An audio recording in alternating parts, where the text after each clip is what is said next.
"Don't touch my roses," she snaps at the black gardener. Minutes later, she's on her knees in the storm, sobbing over a broken bloom.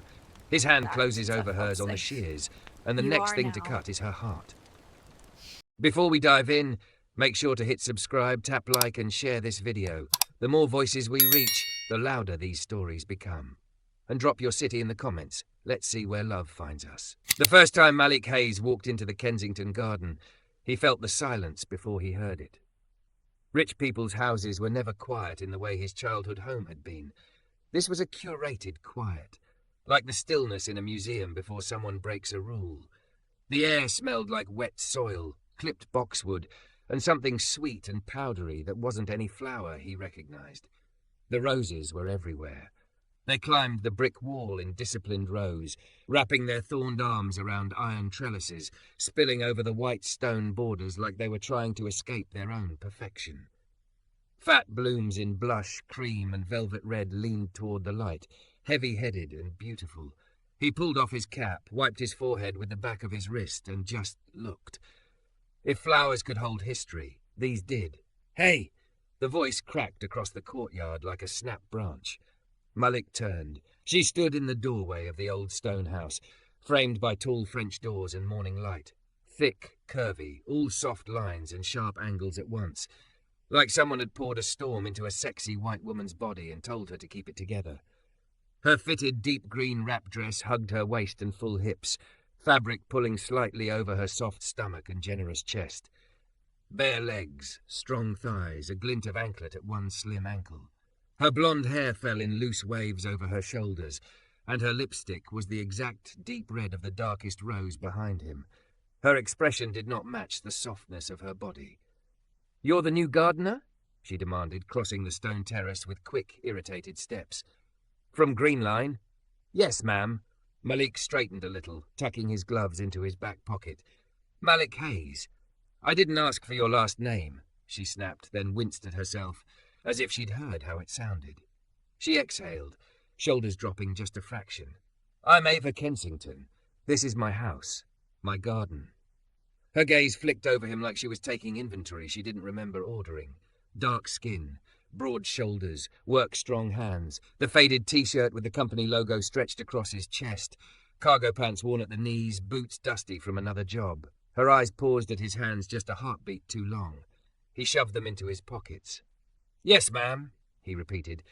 "I got the work order, general maintenance, pruning, soil refresh, pest check. Not the roses." The words came out low and sharp, cutting straight through his sentence. Her tone changed on that word, like it had hooks in it. "You can do whatever you need with the hedges, the lawn, the hydrangeas, the whatever those are." She waved vaguely at a bed of lavender and salvia. "But the roses, don't touch my roses." He glanced back at them. Up close, they didn't look as perfect as they had from the path. Some leaves were yellowing at the edges. Black spot, maybe. One cane was dying back, brown and brittle where it should have been green. The soil around the base of the bushes was cracked and pale, like someone had loved them with water from above and forgot the roots below. "Miss Kensington," Malik said carefully, turning back to her. "Who's been taking care of them?" She stiffened. "I have." He nodded slowly, fitting pieces together. "Right. Well, roses are a little dramatic. They look fine, but they're stressed. Eventually they'll..." Her eyes flashed. "I didn't hire you to critique my gardening." He swallowed the urge to say, "Then why did you hire a gardener? Because his last job had dried up 2 weeks ago. Because Bills didn't care about pride. Because his mother's voice lived in his head. You don't get to be loud the way they do, baby. You just get to be excellent." "No disrespect," Malik said, voice softer. "I'm just saying, if you want them to last, they'll need more than surface work. Proper pruning, soil amendments, a bit of tough love." At the words tough love, something flickered across her face, too fast, like a memory she slammed a door on. "Don't touch them," she said again, slower this time. "You can edge the beds. You can clear the dead leaves, but the roses stay as they are. Understood?" He could feel the line she was drawing wasn't just about flowers. He'd seen it before on other jobs in other neighborhoods, the invisible border where his expertise was welcome, but his judgment wasn't, where his hands were useful, but his opinion was extra. Still, there was something else, too, a tightness around her mouth, The small way she rubbed her thumb against her palm, like she was trying to rub out a memory. "Understood," he said. Her shoulders loosened another millimetre. "You'll be here Tuesdays and Fridays, 7 to 11. My housekeeper will show you where the tools are. If you need anything, ask her, not me. I work from home, but I'm not." She gestured vaguely. "I don't do small talk in the mornings." "Got it." She turned to go, then paused. "And one more thing, Mr. Hayes." He almost smiled at the upgrade from the gardener. "Yes, ma'am. If I see one new cut on any of those canes that I didn't make myself, I will fire your entire company. Not just you. Everyone. Clear?" The threat sat in the air between them, heavy and precise. "Crystal," he said quietly. She nodded once, fast, like a woman checking another box on a long list, then pivoted and disappeared back into the house. The doors swallowed her, leaving the courtyard with its roses and its rules. Malik let out a breath he hadn't realized he was holding. "Okay, then," he murmured to the nearest rosebush. "Guess it's you and me, drama queens." He spent the first hour on the lawn, on purpose. There was something calming about the predictable whir and roll of the mower, the straight lines left in his wake. The sun climbed higher, burning the last of the dew. Somewhere inside, a phone started ringing and didn't stop for a long time. He didn't look at the house, but he could feel it staring. When the hedges were done, he killed the mower and grabbed a rake, working his way back toward the beds. He moved slowly, out of respect for the boundary she'd drawn, clearing fallen petals and leaves without touching a single stem. The closer he got, the more the roses told on her. They were overfed, too much surface fertilizer, not enough depth. The canes were crowded and tangled, crossing in ways that would eventually strangle each other. A few buds had rotted inside their own petals, brown mush creeping outward. "That's not good, sweetheart," he muttered to a sagging pink bloom, crouching down. He braced his forearms on his knees, ignoring the protest in his thighs. "She means well. She's just scared to cut. I get it." "You talk to them?" The voice behind him made him jolt. He turned too fast and his knee brushed a thorn stem. Pain sliced up his leg. Ava leaned against the stone column just outside the doors, barefoot now, coffee mug in hand. The deep green dress wrapped around her like ivy, the neckline low enough to show the soft curve of cleavage, a faint freckle on one breast. Her hazel eyes were rimmed in tired black liner that said she'd been awake long before he arrived. "I didn't hear you come out," Malik said, straightening slowly. "You were busy flirting with my roses," she said dryly, taking a sip. "Do they flirt back? Sometimes." One corner of his mouth lifted. "They're honest, though. Can't fake health." Her gaze flicked to the bush behind him. Up close, she couldn't miss the yellowing leaves, the spotting, the dead cane. He saw the moment she registered it. Her shoulders pulled tight. Her hand tightened around the mug. "They're fine," she said quickly. "They've been here for years." "Plants can be here for years and still be hurting," he replied before he could stop himself. "Looks pretty on the outside, falling apart underneath." Her jaw clenched. "I didn't hire you to psychoanalyze my foliage, Mr. Hayes. I didn't mean—" "These roses were my father's," she cut in, the words spilling out like she'd swallowed them one too many times and they'd finally escaped. "He planted the first row when I was 6. Every year on my birthday, he added more. When he got sick, he still came out here. Even when he couldn't stand for more than 5 minutes, he'd sit on that bench." She pointed to a stone seat near the far bed, her voice thinning.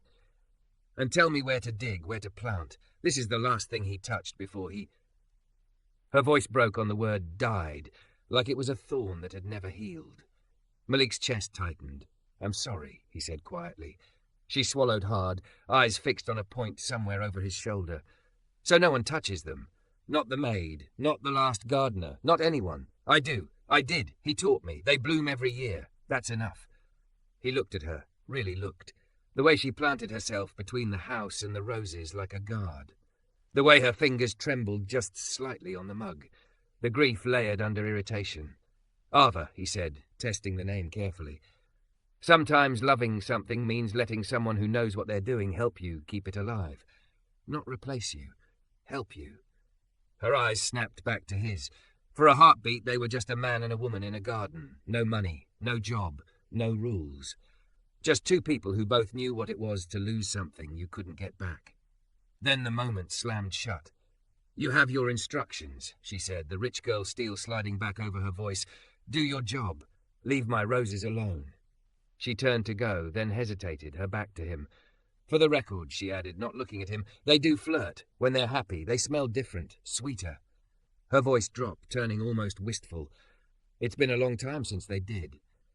Then she walked away, hips swaying, bare feet silent on the stone.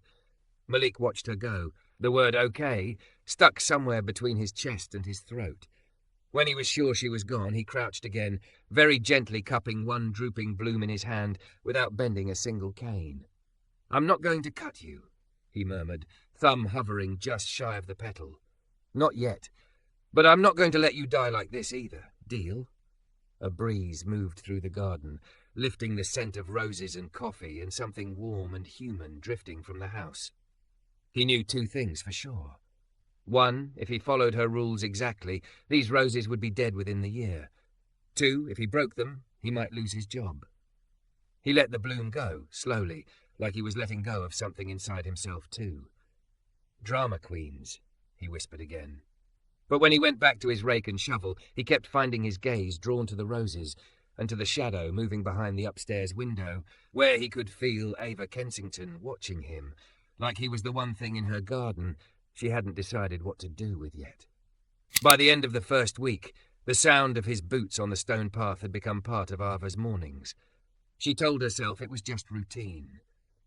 The way the espresso machine hissed at 7:30, the way her inbox filled with demands by 8, the way Malik's quiet, steady presence seeped into the edges of the day like sunlight through old curtains. She tried not to look out the window when he arrived. Tried and failed. From her office on the second floor, she had the perfect view of the courtyard. The glass was old, wavy in places, bending the world into soft ripples. Malik moved through them, like something real, cutting through water. Broad shoulders under a faded T-shirt, dark skin catching the light, gloved hands coaxing order out of hedges and chaos out of overgrown corners. He never touched the roses. Not once. He worked around them with reverence, raking fallen petals, clearing debris, adjusting soaker hoses with careful, practiced hands. His fingers hovered just shy of the thorned canes, as if the flowers were sacred and dangerous, both. She hated how much that mattered. On Thursday, the sky changed. It started as a humid heaviness in the air, the kind that made her wrap dress cling extra tight to her curves and her thighs stick when she sat too long. Emails blurred together on her screen. Investors wanted updates. Her brother wanted money. The board wanted reassurance that she knew what she was doing with a company their father had built. The roses wanted rain. By 9, the horizon had bruised purple. Thunder rolled low and lazy. From her office, Ava watched leaves flip their silver undersides, the hydrangeas shiver, the roses lift their faces in blind hope. "Don't start anything you can't finish," she muttered at the clouds, pressing the heel of her hand into her eye. She'd slept 3 hours. Maybe. Down below, Malik glanced up at the sky, then back at the beds. She watched him move faster, securing a tarp over a vulnerable row of young shrubs near the back fence, checking the drainage by the stone wall. He paused at the roses, jaw tightening. For a moment she thought he would do it, reach in, break her rule, take control. He didn't. He adjusted the hose instead, hands working with precise, infuriating restraint, then headed toward the shed. The first raindrop hit the glass right as her phone rang with a board member's name. By the time she was done being polite and strategic and ruthless for 40 straight minutes, the storm had arrived. Rain hammered the roof, the kind of downpour that swallowed sound. Lightning flashed close enough to rattle the old window panes. The garden blurred to a wash of green and grey and white. Her office suddenly felt too small, too quiet, too full of ghosts. She hung up, fingers pressed hard into the edge of the desk, and felt a familiar tightness rise up her throat. It tasted like hospital antiseptic and old regret. She saw her father's hand on hers, guiding a tiny shovel. Felt his fingers, once strong enough to lift her, turn fragile as twigs. "Roses are stubborn, Ava girl," he'd said, breath thin. "They'll live through things we think they can't." If he'd coughed, wiped his mouth, smiled anyway. "If you don't smother them, if you're brave enough to cut what needs cutting." She stared out at the storm. If a single cane broke, if one of those blooms snapped under its own weight or drowned in its own petals, If the last thing her father had taught her failed, without deciding to, she was on her feet, moving. Her bare feet slapped down the hardwood stairs. She didn't bother with shoes. The storm got louder as she descended, wind whistling under the door. The housekeeper called something from the kitchen. Ava didn't register the words. She flung open the French doors and stepped out into the downpour. The cold hit her like a slap. Rain plastered her hair to her face and chest in seconds, soaked the deep green dress until the fabric clung to every curve like a second skin. Goosebumps skittered over her arms. Her teeth clicked together. The roses were bending. Heavy blossoms bowed under the weight of water, some dragging almost to the ground. A few petals had already torn loose, pink and red scraps scattered across the stone. The soil around their roots ran slick and dark, starting to pool. "Come on," she whispered, moving toward them. Her chest hurt. "Hold on." She didn't see Malik until his hand closed around her wrist. She jerked, heart leaping, almost slipping on the wet stone. His grip was strong but careful, fingers wrapping around her slick skin without squeezing too tight. "What the hell are you doing?" He had to shout over the rain. Water streamed down his face, flattened his t-shirt, turned the cotton almost black. His eyes were fierce and worried and too close. "You're going to break your neck out here." "The roses," she choked. It came out half laugh, half sob. "They'll drown. They won't drown in one storm," he said. "But you might catch pneumonia being out here like this. Come inside." He tugged gently toward the doors. She didn't move. "It's not just a storm," she snapped, louder than she meant to. The word storm carried years in it. "They're already stressed, you said so." "I haven't been able to." Her voice cracked. "I can't lose them, too." He was quiet for a beat, rain drumming against his back, his hand still warm around her wrist despite the cold. "You remember that, huh?" he said softly. "What I said." She glared up at him, blinking rain from her lashes. "I hear everything in my own damn garden." Something like a smile ghosted over his mouth, gone too fast to catch. "Then you also heard me say they need more than surface work." He released her wrist slowly, like he was letting go of something fragile. "Let me help, properly." Lightning flashed, close enough to show the worry etched between his brows. Her pulse pounded in her throat. "I told you." "I know what you told me." His voice stayed calm, even as wind shoved rain sideways between them. "I heard that too. But right now you have two choices, Ava." The way he said her name cut straight through every layer of defense. "You can keep doing what you've always done and watch them slowly die while you stand guard, or you can let someone who knows how this works step in." He held her gaze, rain running down his temples, his jaw, the column of his neck. He looked like a man who had stood through worse storms than this. "Not instead of you," he added. "With you." The word with landed somewhere low in her chest and bloomed, painful and hopeful all at once. She looked back at the roses. As if on cue, one of the heaviest blooms, pale pink, her father's favourite, buckled. The stem bowed to the ground, the petals skimming the muddy soil. Another gust of wind and it would snap.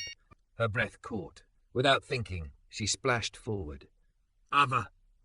Malik's exasperation chased her, his boots thudding behind, but he didn't stop her this time. She dropped to her knees in the mud, heedless of the way it soaked her dress, smeared her skin. Her hands trembled as she cradled the sagging bloom. It was still intact, but the stem creaked under her fingers. "I can't cut this," she whispered, panic threading through the words. "I can't just—" He planted this row, Malik crouched beside her, one knee in the mud, his shoulder brushing her bare arm. Heat radiated from him despite the cold rain. He smelled like wet earth and clean sweat and something steady. "Look at me," he said. She kept staring at the rose. "Ava." His voice softened, dropped lower. "Hey, look at me!" She dragged her gaze up. He was closer than she thought. Drops clung to his lashes. A small scar cut through one eyebrow. His eyes were dark and kind and unflinching. "One storm doesn't ruin what he gave you," Malik said. "Cutting this bloom doesn't erase him. It protects the rest. If you leave it like this, the stem will tear. It'll invite disease down the line. You'll lose more than one." Her throat worked. "He told me never to waste a bloom." "He also told you to be brave enough to cut what needs cutting, didn't he?" Her heart stuttered. For a moment, she could almost hear her father's voice threaded through Malik's. The same mixture of gentleness and insistence. the same belief in her, even when she didn't. "How do you know that?" she whispered. "Because anyone who hangs on this tight to something," he said quietly, "has heard that speech before." She looked down at the rose again. Water dripped from her hair onto the petals. Her fingers tightened around the stem. "I can't," she said. "I can't make myself." "You don't have to." His hand moved slowly, carefully, into her line of vision. He held out a pair of pruning shears, the steel clean and sharp. "You just have to let it happen." He turned the shears so the handles faced her, the blades angled toward the stem. Her palms shook when she took them. The metal was cold and slick. "Where?" she asked, voice barely audible. "See the first strong 5-leaf set down from the bloom?" he murmured. His shoulder pressed into hers now, firm and grounding. "Angle the cut above that, about 45 degrees. Quick and clean. Don't saw at it, one motion." Rain roared in her ears like blood. She lifted the shears. Her fingers tightened. They refused to close. Every muscle in her hand locked up, rebellion surging through her veins. Tears blurred her vision, hot enough to feel even in the cold. "I'm sorry," she choked. "I thought I could. I just—" Warmth closed over her hand. Not replacing, not taking, just covering. Malik's larger hand wrapped around hers, fingers threading through the cold metal and her knuckles at once. His chest brushed her shoulder. His breath warmed her ear.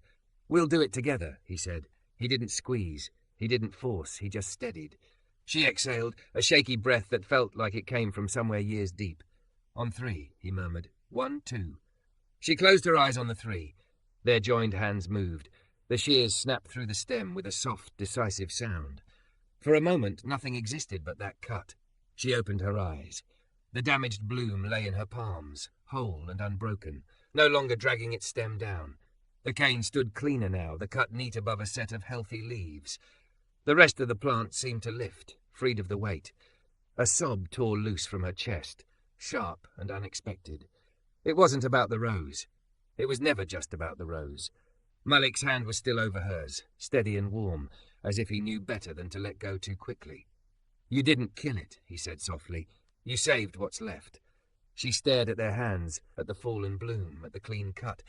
Something inside her unclenched so fast it left her dizzy. "I don't let people help me," she said, the confession ripped raw by rain and grief. "They always want something. Control, credit, a piece of me I don't have to spare." "I don't want a piece of you, Ava." His thumb brushed her knuckles, almost absent-mindedly. "I just don't like watching things die slowly when they don't have to." She looked up at him. He was too close and not close enough at the same time. Rain tracked down his jaw. His lips were parted slightly, breath visible in the cold. Her heart did something reckless. "Thank you," she whispered. "For what?" His brow furrowed. "For not touching my roses," she said, "until I asked you to." The words hung between them, far heavier than they had any right to be. His gaze flicked down to her mouth, then back up. Something tender and dangerous flickered in his eyes. "You didn't ask," he said quietly. "You let me anyway. That's harder." Wind gusted, slanting the rain. Somewhere behind them, the house creaked. The world narrowed to a kneeling gardener, a soaked, thick, trembling woman, and a single saved bloom cupped between their joined hands. A shiver ran through her from wet skin to something deeper. "Come inside," she said suddenly, voice rough. "You'll get sick out here." "I'm fine. You're shaking. So are you. You're my employee." She snapped automatically, defenses flaring up even as warmth spread through her chest. "If you get pneumonia, HR will file an incident report, and my CFO will give me hell, and I don't have the energy for that this quarter." His mouth quirked. "Your CFO sounds fun." "He's not," she muttered. "Move." She pushed to her feet, legs protesting, dress clinging obscenely to her curves. For the first time, she noticed the way his gaze flickered. Quick, respectful, then carefully neutral, as if he'd trained himself not to stare. An unexpected, unfamiliar heat curled low in her belly. She shoved it down.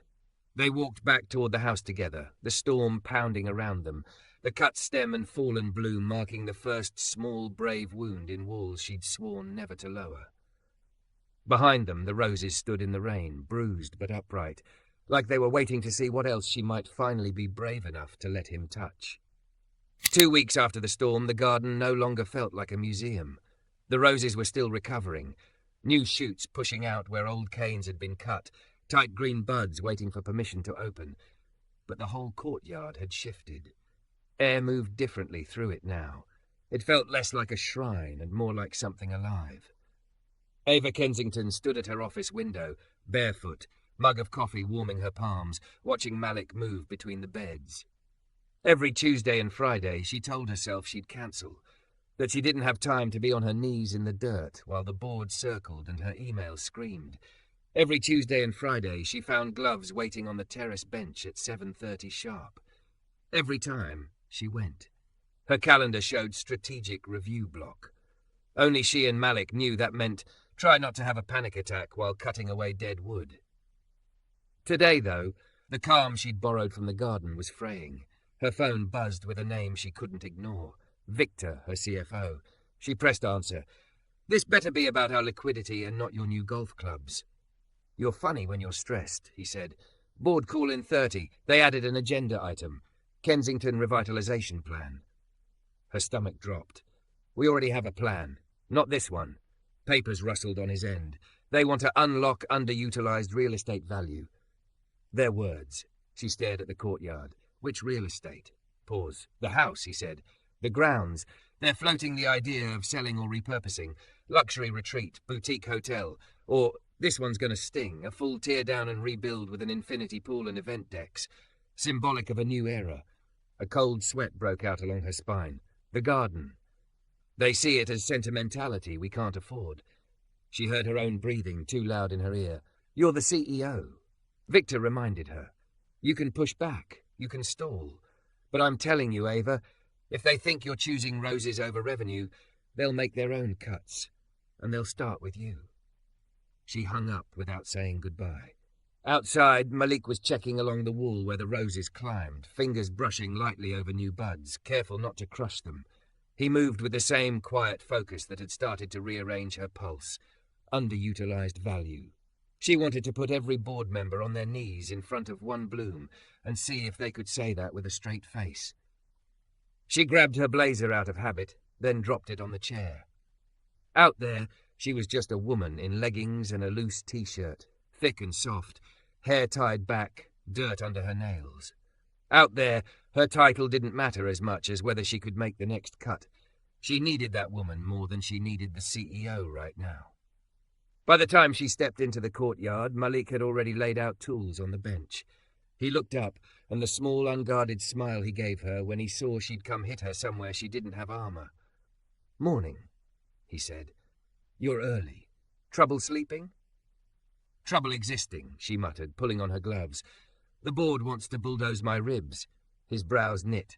Translate. She exhaled, breath shaking more than she wanted. They want to unlock value by selling or reimagining the property, including the garden. The look that crossed his face, surprise, then anger, then carefully smoothed control, made her chest ache. Reimagining, he repeated. That's a pretty word for destruction. Welcome to corporate, she said. We never kill anything. We sunset it against our will. He huffed a breath that might have been a laugh if it weren't so tight. What does that mean for me? The question sliced deeper than she'd expected. You? She echoed. I'm the guy whose contract says maintain Kensington grounds, he said, blunt now. No grounds, no contract. Her instinct moved faster than her brain. They're not touching you. I won't let them. He went still at that, eyes sharpening. Ava, I mean it, she said, voice rising. They can rip out every hedge on this property, but they don't get to take the one person who's keeping anything alive around here. The moment hung between them, charged. He studied her, something soft and disbelieving flickering in his gaze. You hear yourself? She heard herself too late. Heat flooded her cheeks. Don't make this about, she started. Me? He finished gently. It already is a little, and it's about you. And about the fact that you're standing between an entire board and some flowers like you can hold back a bulldozer with your bare hands. She blew out a breath, shaky. Roses, they're not flowers, they're... I know what they are to you, he said. That's what I'm scared of. She looked up sharply. Scared of what? That you'll burn yourself down to save them. He picked up a pair of shears, turning them in his hand. Your dad planted the first cane, not the last. He didn't mean for this place to become a cage around your grief. Her eyes stung. You don't know what he meant. You're right. His tone didn't harden, it softened. But I know what he raised. A woman who walks into storms, who cuts when she's ready, who fights for what she loves. Not one who lets rich men in suits decide what's worth keeping. Her throat closed. Come on, he said quietly. Work first, then you go to war. Easier to fight with your hands steady. They worked. It felt different today. Every snip of the shears, every pile of dead leaves more urgent. Ava moved with a restless energy, faster than usual, like she could outrun the board's agenda with the length of her steps. Malik stayed close, steadying her when her cuts angled too shallow, reminding her to step back and see the whole shape, not just the wound she was making. You're making them stronger, he said once, when she flinched at the size of a cane she'd just removed. Even when it hurts. Feels like I'm making them smaller, she muttered. Sometimes smaller is how you survive the storm, he answered. They'll fill out. Trust them. Trust them. Trust me. The words nested together in her chest. Her phone buzzed on the terrace table. Board call. Her stomach flipped. I have to go, she said, stripping off her gloves. If they call you about changes, don't sign anything. Don't agree to anything without talking to me first. I work for your landscaping contractor, Ava, he reminded her. Not the board. They don't know my number. She nodded, already halfway toward the house, then stopped, turned back. He was standing in the centre of the rose beds, shears in hand, framed by budding canes. For a moment, with morning light behind him and the garden curving around him, he looked less like the gardener and more like the heart of the place. I meant what I said, she blurted. I don't want to lose you. His throat bobbed. Then don't throw yourself away to keep me. She didn't know what to do with that, so she ran instead, up the steps, into the house, back toward the version of herself who spoke fluently in projections and strategy and controlled loss. The call was brutal. They talked numbers and market positioning and legacy burden. They talked about shareholder expectations and modern branding, and leading with experiences, not nostalgia. When she said the word garden, someone on the line actually laughed. By the time she hung up, her hands were shaking too hard to type. They'd given her 60 days. 60 days to present an alternative plan that created equal value without touching the property. 60 days to prove that her father's house and his roses weren't dead weight. 60 days before they voted without her. She didn't remember walking back to the garden. 1 minute she was staring at her reflection in the office window, a thick, exhausted white woman in a silk blouse that suddenly felt like armor that didn't fit, and the next she was on the stone path again, breathing cold air like she'd been underwater. The courtyard was empty. The tools were gone, neatly packed. The bench was bare. A damp ring on the table showed where Malik's water bottle had been. For one wild second, panic surged. He's gone. They already took him, they? Ava? His voice floated over the wall. She followed it around a hedge and found him at the far edge of the property, near the old service gate. He was kneeling in the dirt, hands deep in a patch of ground that had once been ignored. He glanced up, then stood, wiping his forearms with his sleeve. You disappeared, she accused, more raw than she meant to. Didn't want to be underfoot while you were dealing with your wolves, he said. Figured I'd start something instead of pacing. Start what? He stepped aside. Behind him, faint lines of string marked out rectangles in the soil. He'd turned over the earth, dark and rich, where weedy grass had been. It wasn't much to look at yet, just disturbed ground, but it pulsed with potential. Community beds, he said. You've got more land here than those board guys have empathy. Kids' gardening classes, maybe. Flower shares, local partnerships, make this place less frozen rich person museum and more. Fuel. She stared. You're planning my defences now? She asked, voice thin. He shrugged, suddenly shy. You need revenue ideas that don't involve a wrecking ball. This is what I know. Growing things. Teaching people how not to kill them. A laugh broke out of her, sharp and helpless. Then, to her horror, so did a sob. She covered her mouth with her hand. He stepped closer, hand half lifting, then stopping. Ava. I am so tired, she whispered, of proving I deserve what I was literally born into, of fighting men who never cut anything except budgets, of holding on so hard my hands cramp. He didn't say it would be okay. He didn't lie to her. Instead, he said, you don't have to hold alone. She looked up. The words landed in the same place his hand had when he'd covered hers on the shears in the storm. Her ribs hurt with the force of wanting to believe him. "I don't know how to not be alone," she said, "even when I'm not." "Try with me," he said, voice rough. "Start with one thing, one cut, one risk, just like the roses." "What risk?" she asked, though some part of her already knew. He took a breath like he was stepping off a ledge. "Let me stay," he said. "Not just as the guy who trims your hedges until the board decides if the house lives or dies, as the one who stands next to you while you fight them, as the one who calls you out when you start confusing martyrdom with love." Her heart thudded. "Malik? And if that's too much," he added quickly, "if it costs you more than it gives, I'll walk away. You say the word, and I'll make sure the roses are strong enough to outlast me. I won't haunt this place. I'll—" "Stop," she said, because the thought of him leaving made her stomach flip sideways. He did. "Look at me." Her voice shook. "I pushed you away on your first day. I threatened to fire your company over a single cut.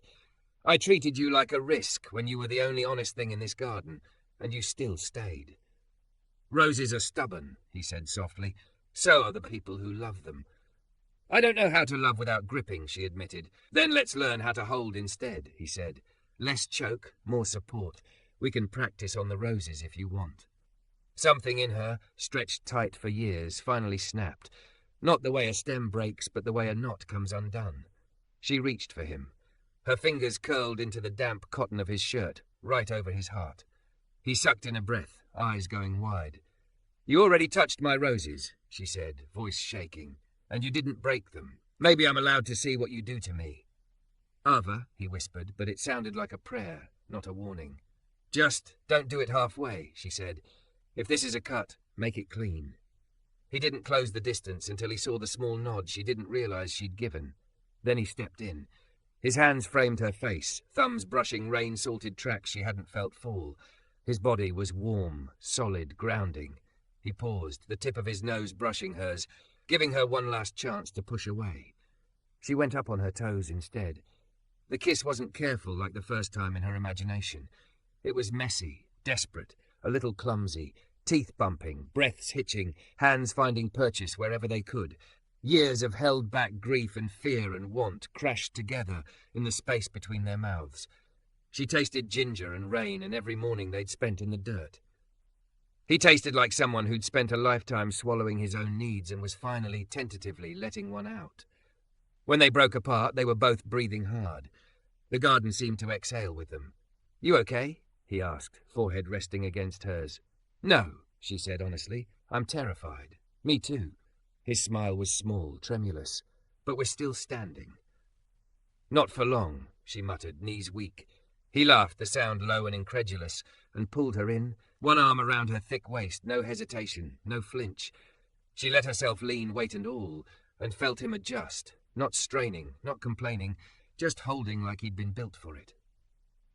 Over his shoulder she could see the roses, buds swelling, leaves glossy, canes she'd once been afraid to touch, now bearing the promise of more.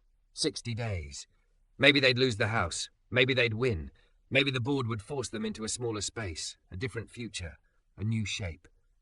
But for the first time, Ava realized she wasn't just trying to keep her father's garden alive. She was planting something of her own.